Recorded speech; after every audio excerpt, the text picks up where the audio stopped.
To begin with, Cheryl, do you want to just introduce yourself and say how you let us know how you got writing and tell us just a little bit about this story to begin with, so we have some background, and then I can get into reading it. Okay, I can do that. That's easy. I'm Cheryl Carpinello. I'm a retired high school English teacher. I live out in Colorado native. I started writing Arthurian legend when I retired from teaching. For the main reason is I had so many kids who just wouldn't read at the high school level. But when did the Arthurian legend unit, they just went crazy. Even the kids that didn't read were in the library looking up books and stories. And so I thought, when I retire, I'm going to start younger kids and see if we can hook those, what I call reluctant or emerging readers, earlier in their years rather than have them wait to high school before they finally get excited about reading something. So that's what I decided to do. And I started with the character of Guinevere. The first book, it's a 3-book series. The first book is Guinevere on the Eve of Legend. And then Today at the Dawn of Legend. And the third book is Guinevere the Legend. There was only going to be one book. There was only going to be one book. But Guinevere and Cedwyn, Guinevere is her friend. Guinevere and Cedwyn just wouldn't keep quiet. They wouldn't stay in the background. And so I finally, after, about 7 years, I finally had enough. And I said, okay, I will write another book. Well, I finished book 2 and it didn't end. So I had to go and write another one. So that's where we are. And book 2 that we're going to be reading from today is really Cedwyn's story, where he kind of comes into his own. Very great. I just want to also welcome anybody who may be watching this on Facebook Live or by YouTube. It will be there, within the week itself. I want to welcome everybody who's taken the time to participate with us. And I can definitely relate to, you think you're writing one book and it turns into a series. So I've got 2 or 3 series that turned out like that as well. So I completely get those characters. Once they get in your head, they won't leave you alone sometimes. Okay, well, let's launch right in, and I'll start reading. Guinevere at the Dawn of Legend by Cheryl Carpinello. Rush down the valley to Cadbury Castle, scattering yellowed leaves blown down earlier. The smell of winter filled the air, crisp and sharp, with the promise of early rains and snow instead of the mild fall usually seen. It also carried another scent on its breath: war. Throughout the spring and summer, conflict ripped through the northern counties of medieval Britain. The battles, bringing death to many, sent the ashes of villages burnt to the ground instead of surrendering south. A light dusting of ash powdered the castle parapets and floated down onto the roofs, turning them grayish-white. The ash covered every level surface and nook, inside and out. On days like today, when the wind raced through, people tried to breathe shallow to avoid inhaling the acrid smoke. High up on the castle's parapet, a slender figure stared north, oblivious to the frequent gusts of wind. Tendrils of brown hair escaped from the cowl of a dark green cloak and whirled around the figure's head. A nasty gale whipped off the hood, revealing the worry-lined face of a young princess. Hollowed cheeks and streaked with tears, and circles smudged under her amber eyes. Just past 15 years old, Guinevere would have been a queen were it not for the war raging throughout Britain. Instead of celebrating her marriage to the young Arthur Pendragon, legions of men rode through the north under his banner, determined to defeat the renegades refusing to fall in line behind King Arthur. Her betrothal to Arthur, at the age of 13, took Guinevere by surprise. The loyalty of her friend Cedwyn and the wisdom of the wizard Merlyn helped her accept her destiny. But it was the story of the red deer and the unicorns that made her understand the importance of the union. The day after her 13th birthday, Merlyn had taken her and Cedwyn deep into the old magical forest surrounding the castle. They came upon a herd of red deer. Mixed in the middle of the herd were fawns and baby unicorns playing and jumping. When a fawn or unicorn escaped from the center, the harts nipped it on the neck or hindquarters. Squealing, the youngsters raced back into the herd. Merlyn explained the reason behind the hart's behavior with his story.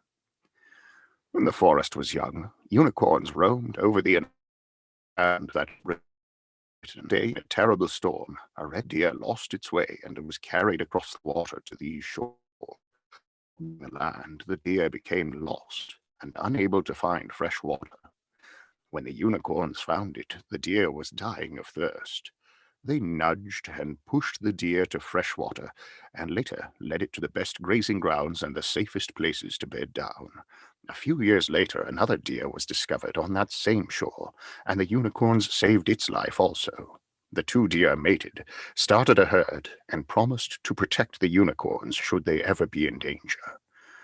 As the years came and went, the population of the red deer increased, while the population of the unicorns, constantly hunted as their horns were considered magical, dwindled to almost nothing.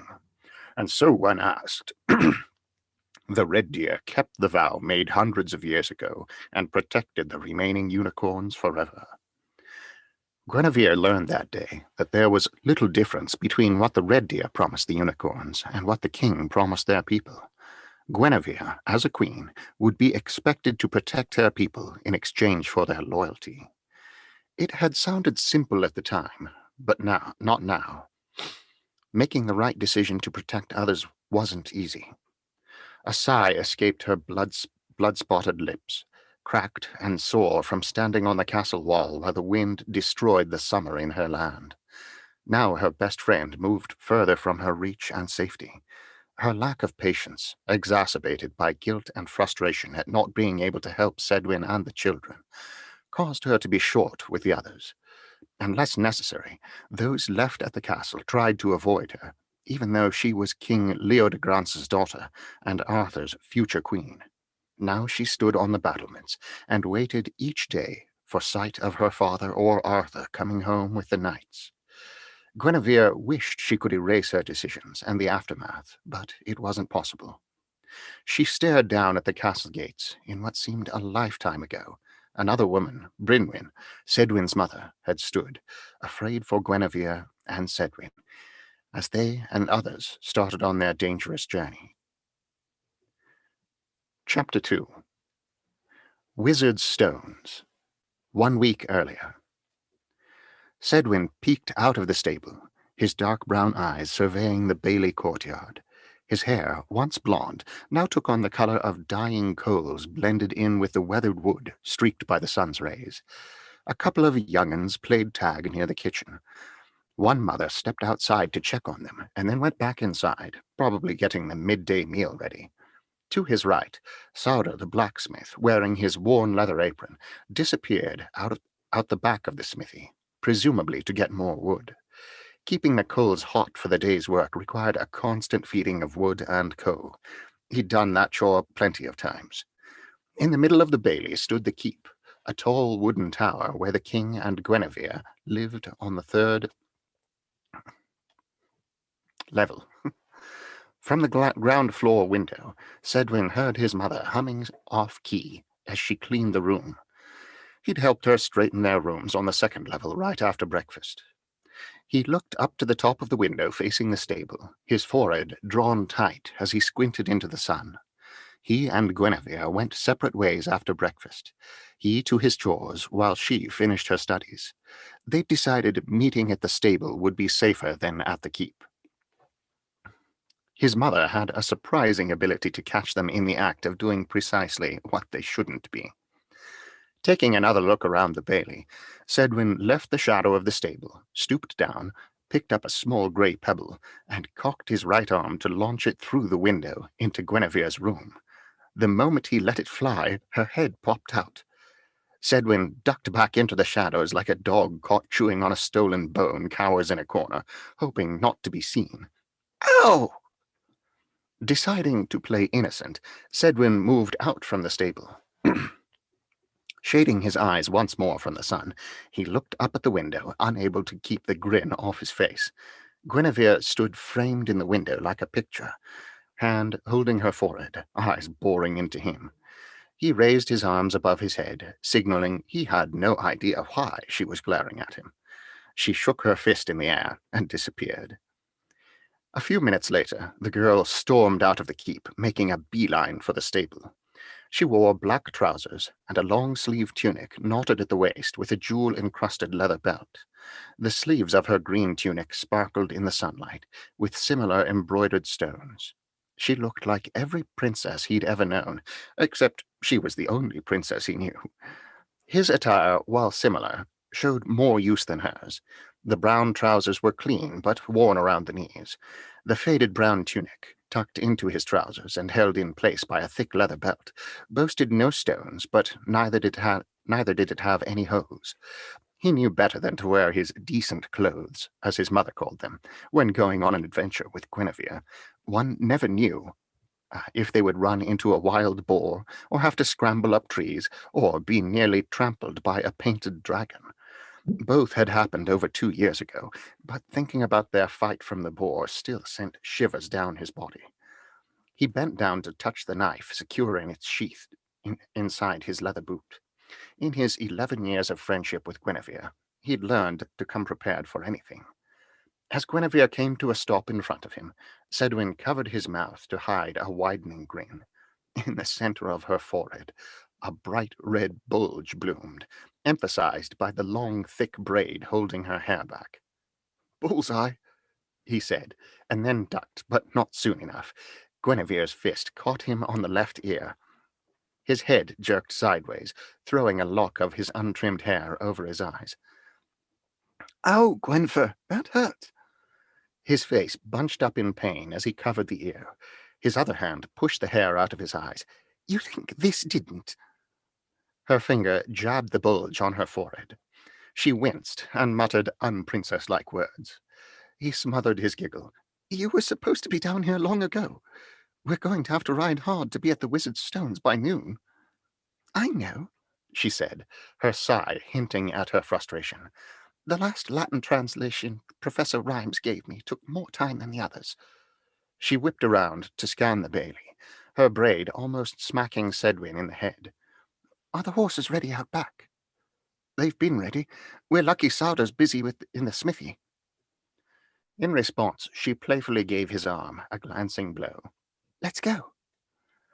They opened the back door of the stable hidden in the wooden wall. In the past, it had been used as an escape for horses trapped by fire, but had seen more use by kings running from invaders. The only ones who used it now were Guinevere and Cedwyn. It was their secret escape from the castle. Cedwyn waited while Guinevere closed the door. They listened for the catch on the latch on the other side. "Will we still make it to the stones in time?" he asked, as he led the way down to a small gully where their horses waited. The ancient menhirs dotted Britain's landscape, the most mysterious ones set on the plains of Salisbury, more than a day's ride from Cadbury. Guinevere snorted in a very unprincess-like manner. "Of course. Merlyn said it was only a little over an hour from here. We should be there in plenty of time for the midday awakening." Cedwyn noticed her crossed fingers as she mounted Seren Brennan, the retired war horse, Arthur's gift to her. His eyes rolled as he mounted. After bow and arrows were secure, he watched as she did the same. He hadn't planned on doing anything, but with Guinevere, one knew what might happen. They turned the horses away from the castle and the old forest, and walked until the rolling hills hid them from the castle's view. Then they kicked their mounts into a canter toward the west and the Wizard's Stones.